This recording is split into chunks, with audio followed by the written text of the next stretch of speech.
Our final video of the day for lesson 7-12 is math boxes. So let's start with number 1. It says there are 125 rose bushes to be divided equally into crates, each holding 5. There are 96 shrubs to be divided equally into crates, each holding 3. How many more crates will be needed for the shrubs than the rose bushes? So there is a few different things that you have to do here. This is definitely a multi-step problem.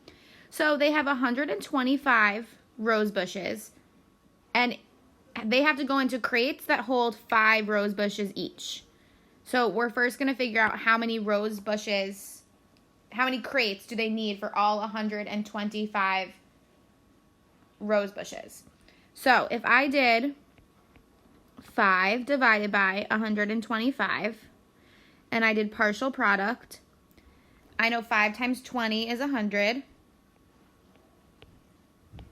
and I'm left with 25, and 5 times 5 is 25 with no remainder. So that means it would take 25 crates for the rose bushes. So I'm going to put that here, rose bushes, 25 crates. Now we have to figure out how many shrubs could fit into the crates. They have 96 shrubs. Each crate holds 3 of those shrubs.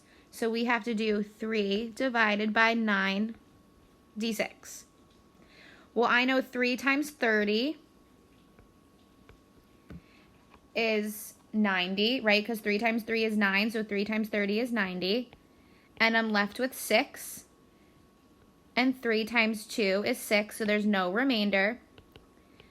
And you needed 32 crates for the shrubs.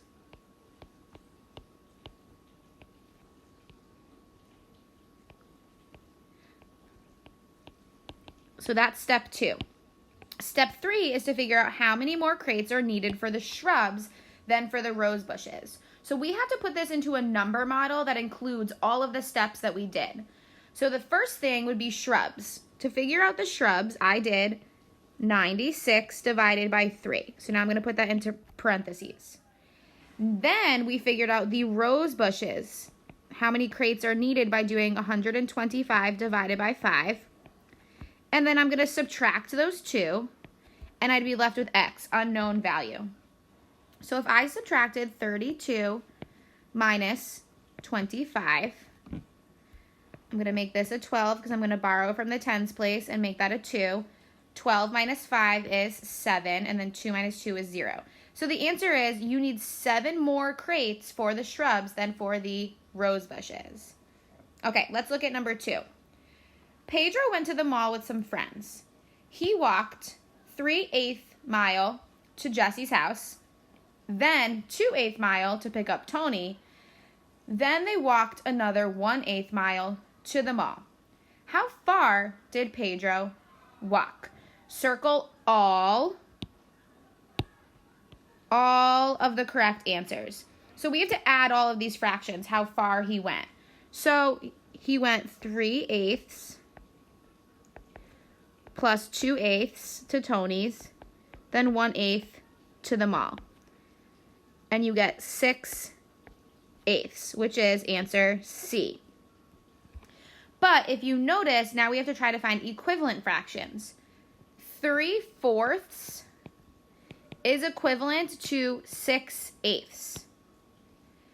And I know this because 3 times 2 is 6, and 4 times 2 is 8, so I know they're equivalent.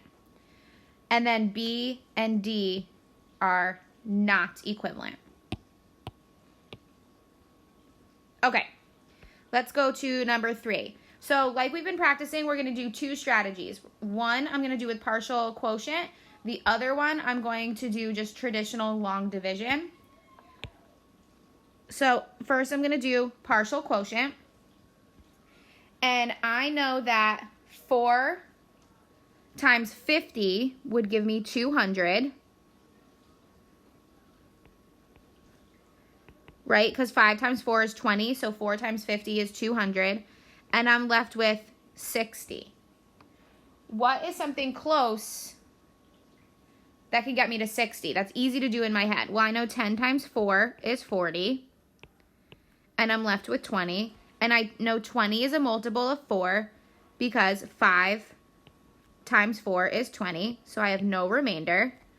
And if I add up all of my partial quotients, I get 65. So my answer is 65. Okay, for B, I'm actually not going to do long division. I'm going to do the same partial quotient just because I think it's easier. 3 times 200, and again, these are just, I'm guessing because I could do them quick in my head, is 600. So I'm left with 102. And I know what can get me close to 102. Well, I know 3 times 30 would give me 90, right? And if I borrow, 2 minus 0 is 2. If I borrow and make this 10 and borrow from the hundreds place, 10 minus 9 is 1. So I'm left with 12. And I know 12 is a multiple of 3 because 4 times 3 is 12. So I have no remainder. And if I add all these up, I get 234. So my answer is 234. Okay, let's do 4. We are multiplying in A. We're doing a 4-digit number by a 1-digit number. So the first thing you're going to do is start in the ones place. And you're going to just go straight up and down. So it would be 9 times 6, which is 54. And then 6 times 2 is 12, plus 5 is 17. 7 times 6 is 42, plus 1 is 43. And 5 times 6 is 30, plus 4 is 34. So you get 34,374. Okay, B is 2-digit by 2-digit. So the first thing you're going to do is the tens place. I'm sorry, the ones place. And 7 times 4 is 28. 9 times 4 is 36. Plus 2 is 38. Now, when we go to 50, because that 5 represents 50, not 5, we have to add a 0 placeholder in the ones place. Because really, this is 50 times 7, 50 times 9. So 5 times 7 is 35. And we already used this 2, so I'm going to cross it out so I don't get confused. And then 9 times 5 is 45, plus 3 is 48. Now I'm going to add these together. 8 plus 0 is 8. 8 plus 5 is 13. 8 plus 3 is 11, plus 1 is 12. And 1 plus 4 is 5. So your answer is 5,238. So the reasoning, explain how you solved problem 3B. So you would take exactly what you did here and you would put it into words. So you would start with first, I knew that 200 times 3 equals 600. Then 702 minus 600, and I'm left with 102. Then I divided by 30, because 3 times 30 equals 90. After that, I subtracted 102 minus 90, and I got 12. Finally, I divided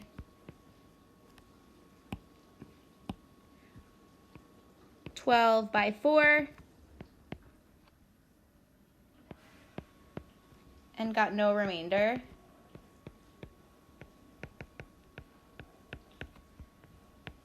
So the answer is 230.